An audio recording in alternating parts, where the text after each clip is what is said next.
मेरे सामाजिक परिवार के सभी सदस्यों को राम राम। राहुल गांधी ने ऐसा क्यों किया, ये बड़ा प्रश्न है। आप कह सकते हैं कि प्रधानमंत्री नरेंद्र मोदी पर हमला करने का कोई अवसर क्यों छोड़े। एक टूल उनको मिला हुआ है जिससे भारत के लोगों के मन में, we the people of India, हम भारत के लोग जो भारत के नागरिक हैं, उनके मन में संदेह पैदा कर रहे हैं। तो उसको भला क्यों छोड़ दें।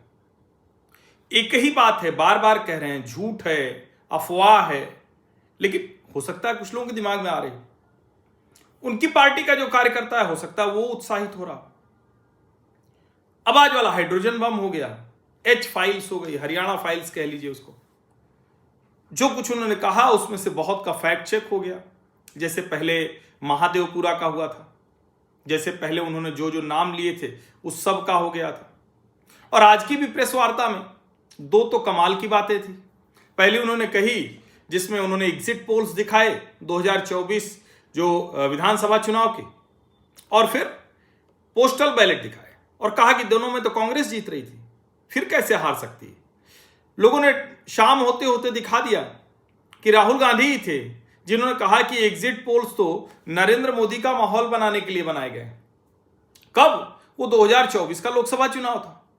यानी लोकसभा चुनाव में एग्जिट पोल अगर भारतीय जनता पार्टी को, एनडीए को 400 पार दिखा रहे हैं तो वो माहौल बनाने के लिए थे, और अगर कांग्रेस को हरियाणा में सरकार बनाते दिखा रहे हैं तो वो सही है। छत्तीसगढ़ की बात उन्होंने क्यों नहीं की? वहां भी तो भूपेश बघेल इसी तरह के कॉन्फिडेंस से बात कर रहे थे।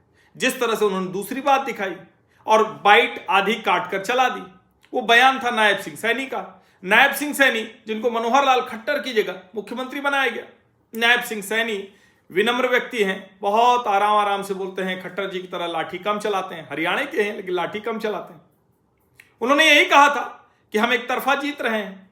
पत्रकार ने उनसे पूछा कि क्या आपको जोड़ तोड़ करने की जरूरत पड़ेगी? उन्होंने कहा नहीं, हमें कोई दिक्कत नहीं, हम एक तरफा जीत रहे हैं, हमारी सब व्यवस्था है।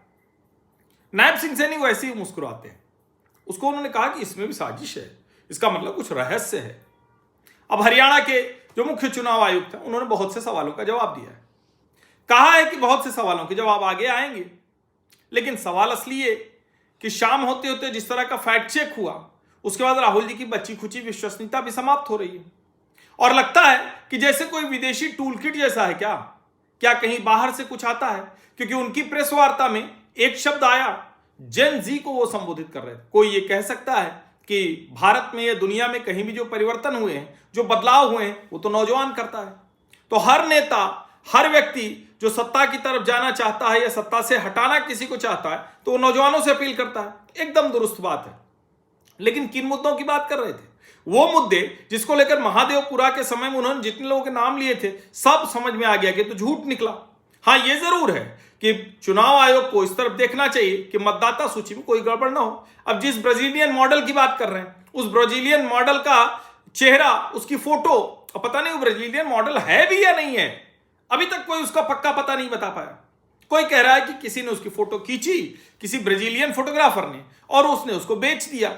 अब वो फोटो बिक गई तो वो कहीं लिंक्डइन प्रोफाइल में है, कहीं एक्स प्रोफाइल में है, कहीं फेसबुक प्रोफाइल में है, और ऐसे ही वो हरियाणा के चुनाव सूची में भी 22 जगहों पर है। अब जरा सोचिए, कोई 22 फोटो लग जाए तो क्या वो 22 जगह वोट कर सकता है?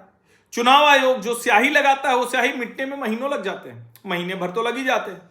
फिर एक जगह से दूसरी जगह जाकर वो वोट कर सकता है क्या?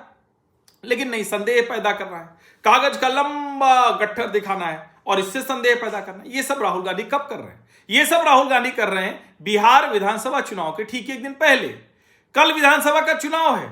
अब सोचिए जरा, तेजस्वी यादव एक समय में लग रहा था मुख्यमंत्री की कुर्सी के नजदीक है, क्योंकि बड़ी मुश्किल से हारे थे 2020 के विधानसभा चुनाव में। लग रहा था माहौल बढ़िया है, लेकिन फिर अचानक राष्ट्रीय जनता दल के साथ ढेर सारे ऐसे लोग एसोसिएट होते हुए दिखे, गाने ऐसे ऐसे आ गए, कट्टा, ये सब सामान्यीकरण होने लगा। अभी एक छोटा बच्चा राष्ट्रीय जनता दल की एक जो प्रत्याशी हैं, उनके मंच से कट्टे की बात कर रहा है, कह रहा है कि अभी कहती हो कि गंवार, और जब कट्टा लेके चलेंगे तो कहोगी रंगदार। क्या हो गया है? इस सब से वैसे ही तेजस्वी जी का माहौल थोड़ा खराब हुआ। कांग्रेस और राष्ट्रीय जनता दल में जिस तरह की मारामारी हुई आपस में ही वोटों को लेकर, उसने बहुत माहौल खराब किया। प्रत्याशी अंतिम समय तक तय नहीं हो पाए। लेकिन यहां तक तो ठीक था, राहुल गांधी गायब हो गए, शायद उनके लिए अच्छा था। लौट कर आए तो प्रधानमंत्री नरेंद्र मोदी को कहा कि ये तो नाच देंगे, मंच पर कहो आके नाचेगा, ये वोट के लिए कुछ भी करे। अब प्रधानमंत्री नरेंद्र मोदी वोट के लिए कुछ भी करते हैं, ये बात तो सही है, चाहे 370 हटाना हो, चाहे 3 तलाक हटाना हो, राम मंदिर किसी भी स्थिति में बनवाना हो, देश के अलग अलग हिंदू आस्था के केंद्रों का पुनरुद्धार करना हो, जीर्णोद्धार करना हो, वो सब वो करते हैं। डेवलपमेंट की एक पॉलिटिक्स है, हिंदुत्व की एक पॉलिटिक्स है, उसको वो करते हैं, कोई कसर नहीं छोड़ते हैं। ऐसे से काम करते हैं जो असंभव से लगते हैं, लगता है कि अरे ये कैसे हो सकता है। बिहार का भी परिदृश्य पिछले कुछ वर्षों में बदला है। ये ठीक बात है कि उसकी जो गति हुई है वो उतनी तेज नहीं रह गई। जो सुशासन बाबू थे उनके राज में भी गोलियां चली, उनके राज में भी हत्याएं हुई।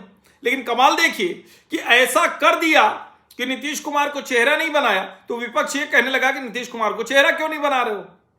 नीतीश कुमार पर जो हमला होना चाहिए था वो नहीं हुआ। अब लोग सोचिए, जिस व्यक्ति के खिलाफ एंटी इनकम्बेंसी हो सकती है, आप लाख कहें कि बीजेपी और नीतीश जी सत्ता में हैं, लेकिन चेहरा तो नीतीश जी का है, तो नीतीश जी की ही बात होगी, हमला नहीं हो पाया। नीतीश कुमार के खिलाफ जो चुनाव होना चाहिए तो उनके पक्ष में जाता गया, तो एक तरह से ये भी एनडीए के प्लस गया। अब कह रहे हैं कि नीतीश कुमार की पार्टी बहुत अच्छा प्रदर्शन करेगी। अगर भारतीय जनता पार्टी और नीतीश कुमार अच्छा प्रदर्शन करेगी तो वैसे ही तेजस्वी यादव के लिए संभावनाएं कम होंगी। राहुल गांधी तो जीती जागती आशंका है इस महागठबंधन के लिए। अब उसमें उन्होंने क्या किया, पहले वो कोलंबिया चले गए थे, लंकावी द्वीप है वहां, कोई कहते हैं कि वहां जाकिर नाइक भी रहता है, कहते हैं कि वहां घूमने टहलने वो सोरोस भी आता है, ऐसे कहते हैं अच्छी जगह होती, सब बड़े लोग घूमने जाते हैं, जो ऐसे लोग जिनके पास साधन संसाधन हो वो सब जाते हैं। सवाल दूसरा है, आप विदेश चले गए, जब लौट के आए तो ऐसी बातें की चुनाव बदल गया और चलो कोई बात नहीं, आप आगे कर लेते। लेकिन जब वोट पड़ना है, जब मतदाता तय कर रहा है, उसके ठीक पहले आपने क्या किया, अचानक अनशेड्यूल्ड एक प्रेस वार्ता कर दी और उसे हाइड्रोजन बम बता दिया। और उसमें आप कह क्या रहे, उसमें आपने कहा कि एक तो मैंने बताया एग्जिट पोल वाला, सबको लगेगा कि भाई 2024 के लोकसभा चुनाव में फिर तो भारतीय जनता पार्टी को 400 पार हो जाना चाहिए था एनडीए वाली नंबर, वो तो 240 पर रह गए, 303 से नीचे आ गए। दूसरा, ऐसे तो हर कोई दावा करता है, उस बयान को, वीडियो को आप निकाल के कहना कि ये देखिए इनकी सारी तैयारी थी, ये तो और कमाल है। लेकिन अब उस सब से आगे वो कह रहे हैं कि बिहार का भी हम बाद में बताएंगे, क्योंकि वोटर लिस्ट बाद में मिलती है। अब ये सबको पता है कि वोटर लिस्ट तो फाइनल ड्राफ्ट मिल गया था, और इस बार तो सुप्रीम कोर्ट मॉनिटर कर रहा था। जब सुप्रीम कोर्ट मॉनिटर कर रहा था, वोटर लिस्ट मिल गई थी, तो अभी तक आप क्यों नहीं कर पाए। उनकी तो पूरी मंडली है, इतना बड़ा सिस्टम है, ऐसा तो है नहीं कि राहुल गांधी कोई अकेले हैं, उनका भी बड़ा सिस्टम है, क्यों नहीं हो पाया, ये सवाल बड़ा है। और फिर जब आप ऐसे समय में ये कहते हैं, तो क्या आप तेजस्वी यादव को मुख्यमंत्री की कुर्सी से बहुत दूर धकेल दे रहे हैं। क्योंकि बिहार के हर व्यक्ति को आज ये साफ साफ समझ में आ रहा होगा कि अरे ये तो मामला ही गड़बड़ हो गया। ये तो इसका मतलब ये हुआ कि किसी भी स्थिति में नहीं जीतने वाले हैं, किसी भी स्थिति में नहीं जीतने वाले हैं। कौन नहीं जीतने वाला है, जाहिर है राहुल गांधी, तेजस्वी यादव, ये दो के दोनों नहीं जीतने वाले हैं। आप जरा सोचिए।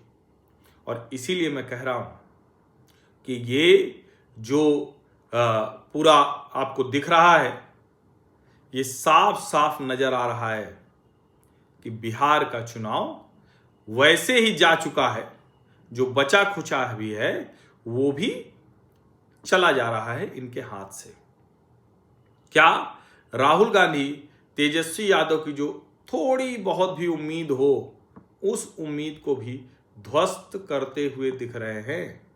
उसका जवाब आ रहा है हाँ, लगता तो ऐसा ही है। अब जाहिर है क्या परिणाम होंगे, कैसे ये आएंगे, ये तो आगे पता चलेगा।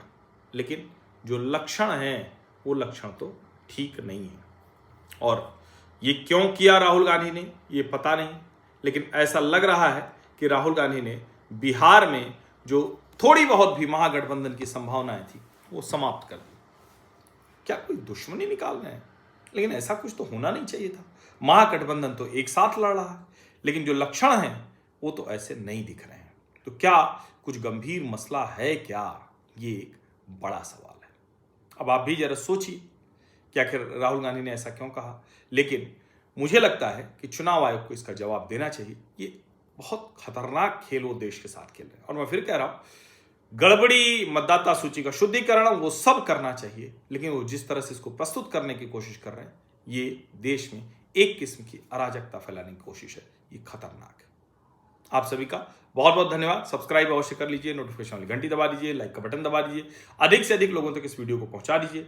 बिहार में प्रथम चरण के वोटर हैं तो मतदान करने अवश्य जाइए। अपराधी को वोट मत दीजिए, बदमाश को वोट मत दीजिए, चरित्रहीन को वोट मत दीजिए, स्त्री के साथ जो दुर्व्यवहार करता है वोट मत दीजिए, भ्रष्ट को वोट मत दीजिए। तो आप कहेंगे तब तो प्रत्याशी नहीं बचेगा, तो तुलनात्मक तौर पर जो सबसे बेहतर हो उसको दे दीजिए।